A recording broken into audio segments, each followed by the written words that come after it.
casos de corrupção sempre estiveram presentes no primeiro escalão do governo. Ao todo, as denúncias comprovadas nos últimos 13 anos somam mais de 47 bilhões de reais em desvios. Logo nos primeiros 6 meses de gestão, o governo enfrentou a crise do dinheiro enviado ilegalmente para paraísos fiscais, que foi investigado pela CPI, Comissão Parlamentar de Inquérito, do Banestado, na Câmara dos Deputados. Na época, o deputado José Mentor, PT, foi acusado de sabotar a CPI para proteger membros do governo. A CPI foi instalada em junho de 2003. Também em junho veio à tona o esquema de corrupção no DENIT, Departamento Nacional de Infraestrutura e Transporte, com desvio de 32,3 milhões de reais de recursos destinados à construção de estradas. O alvo das denúncias foi o ministro dos Transportes, Anderson Adalto. Em setembro, outro escândalo, a ministra da Secretaria de Assistência e Promoção Social, Benedita da Silva, foi descoberta usando recursos públicos para custear passagens e hospedagens para a Argentina e Nova York dela, em compromissos pessoais. Ao todo, foram R$19 mil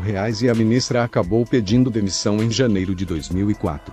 Foi no início de 2004 que surgiram as primeiras evidências do esquema do mensalão, maior escândalo do primeiro mandato de Lula. O mensalão era a propina que o governo pagava, com dinheiro público, a parlamentares para votar a favor das propostas petistas no Congresso. O articulador do mensalão foi o ministro José Dirceu, da Casa Civil. As estimativas apontam um desvio superior a 200 milhões de reais, além de repasses de verbas para deputados participantes do esquema. No ano seguinte, em 2005, Dirceu deixou o governo. Em 2005, no mês de julho, chegou ao auge o escândalo envolvendo o ministro Romero Jucá, Previdência, que fez empréstimos de 18 milhões de reais de bancos públicos usando como garantia 7 fazendas que não existiam. Na mesma época, estourou o esquema de corrupção apurado na CPI dos Migos, que detectou um desvio superior a 7 milhões de reais de dinheiro público para políticos e empresários. O grande caso de corrupção em 2006 no governo petista foi o de Luiz Guxiquem Comunicações, com respingos do mensalão e também da CPI, que investigou o desvio de 11 milhões de reais nos fundos de pensões de funcionários públicos. Em 2007, Lula iniciou seu segundo mandato, após a reeleição, com novas suspeitas de corrupção. Na pasta do Trabalho, sob o comando do aliado Carlos Lupe, foi descoberta uma fraude envolvendo 11 fundos destinados a programas para desempregados que somaram 18 milhões de reais em desvios e custou o cargo do ministro. No ano de 2008, a ministra da Igualdade Racial, Matilde Ribeiro, teve que deixar o cargo depois que descobriram gastos indevidos com cartões corporativos do governo no valor de 171 mil reais. A denúncia levou a investigações de outras despesas ilegais do alto escalão do governo.